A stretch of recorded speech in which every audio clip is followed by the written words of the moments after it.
Hello student, today we will study about the ionic bond and covalent bond. So first of all, we will discuss about elements and compound. Why element react to form compound? What are the force which hold the atoms in a molecule? And ions in ionic compound. So we will discuss in detail about them.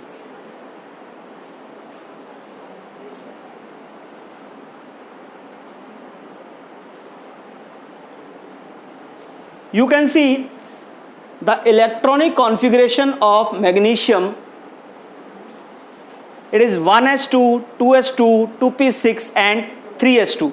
So in the first shell 2 electrons are there and in the last shell 2 electrons are there. So if it will lose the 2 electron, then it will get the electronic configuration of neon. After losing the 2 electron, the magnesium will become Mg2 positive, which has 10 electron total, and electronic configuration you can say 2,8. In terms of orbital, the electronic configuration will be 1s2, 2s2 and 2p6.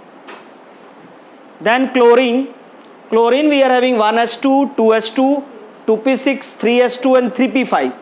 Okay, they have 17 electron.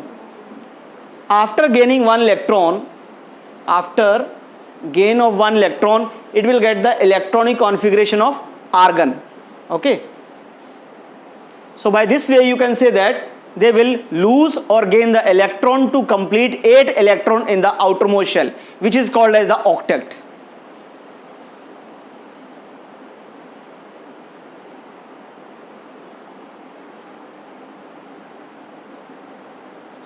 Now we have a chemical bond. The attractive force present between the different atom. First is single covalent bond. Hydrogen is having 1 electron, other hydrogen is having 1 electron. They will share 1 electron and then one bond will be formed. This is called as the single covalent bond. In the case of oxygen, we have 6 electron, 1, 2, 3, 4, 5 and 6 valence electron in the oxygen.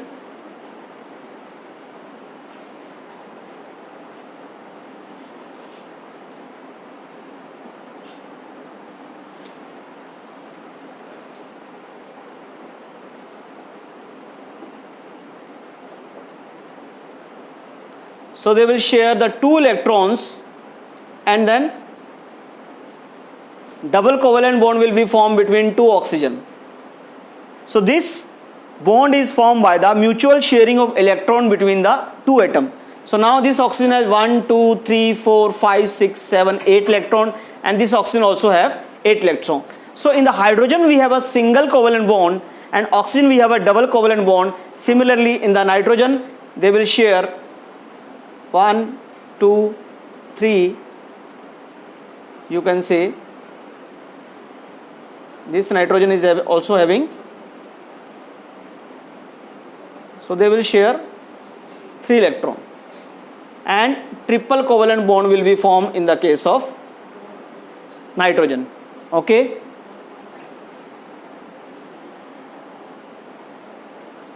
so these are covalent bond, the bond formed between 2 atoms by sharing of electron to complete their stable noble gas electronic configuration, or you can say they will achieve their octet. So covalent bond already we have discussed. Now ionic bond. So one atom will lose the electron, always the metal will lose the electron. Metal will lose the electron. They are electropositive in nature. Non-metal will gain the electron and they are electronegative in nature. So metal is like sodium, will lose the electron and converted into Na positive. Non-metal is Cl, will gain the electron which is lost by the Na and convert into Na negative. So cation and anion, they have a one bond this bond is called as ionic bond. So ionic bond is formed by the transfer of electron from one atom to another atom to get the stable electronic configuration, and covalent bond is formed by the mutual sharing of electron between the two atoms.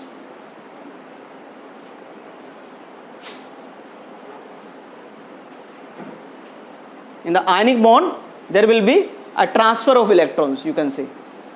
There will be transfer of electrons in the ionic bond, and there will be sharing of electron. The pair of electron in a polar covalent bond. What is called polar covalent bond? This is H, this is Cl. This bond, now the tendency to attract this share pair of electron.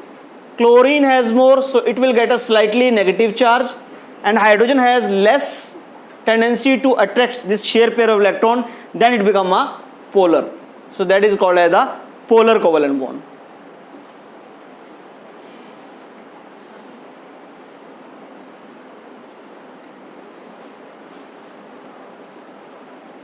Now Lewis symbol. Electrons are represented as dot.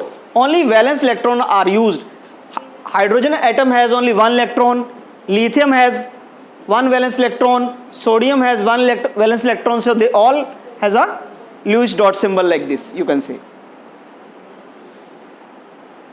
Okay, so my lecture is up to this. Okay, now you write down the definition of ionic and covalent bond, and the one example of ionic and covalent bond write down in your notebook. Thank you.